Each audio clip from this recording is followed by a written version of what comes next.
We got a follow-up from Steve Moulton. Yes, Coach. You mentioned last week that you were definitely going to have one more scrimmage. That obviously happened today. Do you think there'll be another scrimmage? Next Saturday we're planning on going to the stadium under the lights, and of course we have the new lights. I want us to get used to those. I know there's other teams in our league that are doing the same thing. So we'll do that. We'll probably pump some crowd noise in too next Saturday. I can't tell you right now it's going to be a scrimmage, but it is going to be situational, and we'll get good work in. And like I said, we need the work. We didn't go through spring again, so everything's accelerated. It won't be just a walkthrough. In the past, the week before, really the Saturday before, has been almost like a dress rehearsal. We've still got work to do, and so I have not decided exactly what that's going to look like, but it'll be a good one. When does Kentucky prep start? Tomorrow. Coach, our next question is from Josh Vitale. Hey, Gus. Todd mentioned that he wants Auburn's offense to be the most explosive in the country this season. You've talked in the past about how important big plays are. How do you go about trying to create more of those? Yeah, I think it's big play opportunities. I mean, I think that's the big thing, and you got to execute them at the same time. You got to give your guys opportunities, and that's what Chad does best. And he understands the formula, and that's a big part of his thinking. Next question is from Justin Ferguson. Hey, Gus, you mentioned Sean Shivers earlier having a really good camp. What about him has impressed you, especially getting into what Chad wants to do with his running backs? Well, his consistency, he finished the season on a high note, and he's very confident. He knows the offense inside and out. He's a really good protector. He's playing at a high level, and he's one of the bright spots, I think, on the whole team at this point, just with his positive energy and everything that goes with it. And he's making a really good bright spot on special teams too. Thank you. Next question is from Justin Lee. Hey, Gus, kind of a changing topic. I wanted to ask you about Auburn United Together We Will. You got the shirt on. I guess this past couple of weeks, what were some of the things that were important to your players that you heard from them that you guys wanted to kind of tackle with that? And I guess how special was it to kind of execute this part of the plan? Yeah. First of all, Auburn family together, we will unite as one.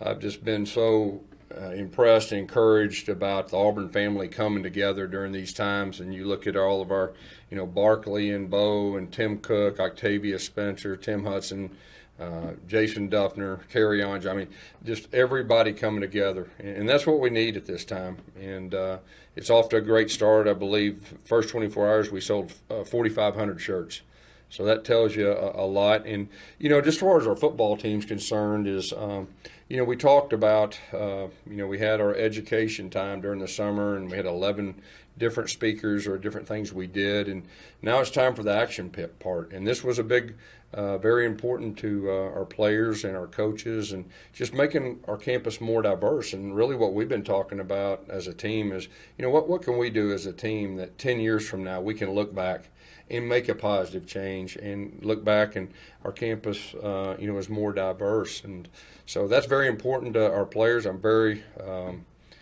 proud of them. I'm proud of our staff. They had something to do with it. Bruce Pearl deserves a lot of credit. Him and his basketball team, and then Allen too. So it's just a real special time. The Auburn family coming together, and so I'm real excited about the way it started off. Next question, Coach, is a follow-up from Jason Caldwell. Gus, you mentioned Trox and Alec Jackson. How much have you seen Austin kind of settle back in after, the last couple of years he's had and start to kind of find that form? Yeah, he's getting more confidence every practice, you can tell. He had the 3 surgeries and just the mental aspect of that, but he is a talented young man. It's very important to him. You can see him improving. And then Alec, I really see him, just the urgency and the comfort, and just anytime, you got a guy that is competing for a starting spot, it's just different. And, you can really find out a whole lot about them when they're with that first group. So we got great information, and it's a good battle right now. Thanks. Next question is from Bill Cameron. Coach, you mentioned Xavier Capers, but who really, after your three most experienced and Seth, Eli, and Flash, has caught your eye, or do you have the most confidence in stepping up and being a big playmaker? Yeah, Shedrick Jackson is a guy that's really coming on. I mean, he came on at the end of the last year and just a really confident guy and is having a really good camp. And, Colby Hudson's another young guy that's been thrown in the mix, and he's getting some reps, with the one sometimes too. So, Coach Burns feels like he's got some quality depth there and just trying to get those young guys, as many reps as they can that actually mean something. Thanks. A follow-up from Tom Green. Hey Gus, in a recent interview, I saw Bo said that last season he kind of lost his confidence and swagger. Just how did you see him handle that, and what can he do to build off that going into his sophomore season?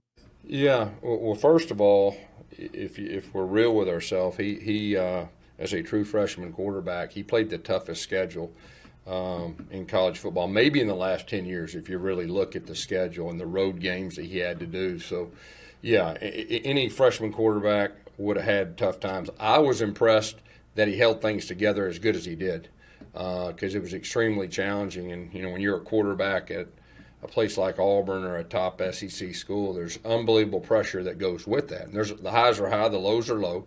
But, yeah, at times he lost his confidence to a certain point, but he's a fighter, and he kept fighting.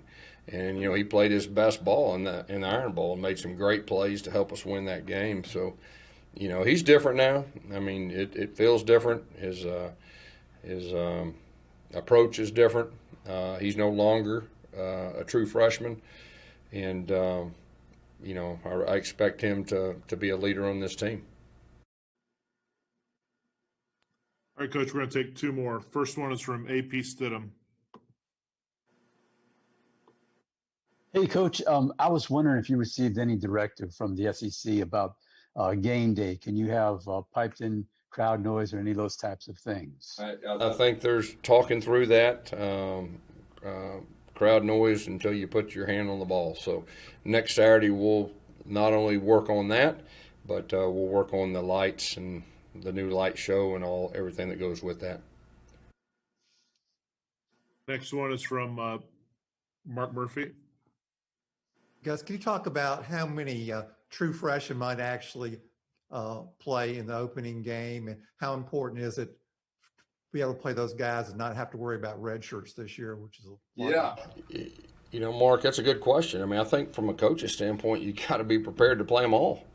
I mean, week by week, if you can get tested 3 times a week, we've been tested 2 times a week, but now if you go to 3, I mean, things change so quick. And like I said, the biggest challenge isn't the positive, it's the contact tracing. So just from our mindset as coaches, and we told the freshmen, you all got to be ready to play. And so they've all gotten reps. But your last question, not having to worry about 4 games and the red shirt, that really, it takes a lot of the other stuff off. But this is a unique year. And not just the freshmen, but, everyone has to be thinking that they're going to get to play this season. Now, we'll see how that goes. But it's just it's a different day. Thanks. Coach, I misspoke earlier. We've got 2 more if you've got time. Okay, thanks, Kirk. You're welcome. First one's from Philip Marshall.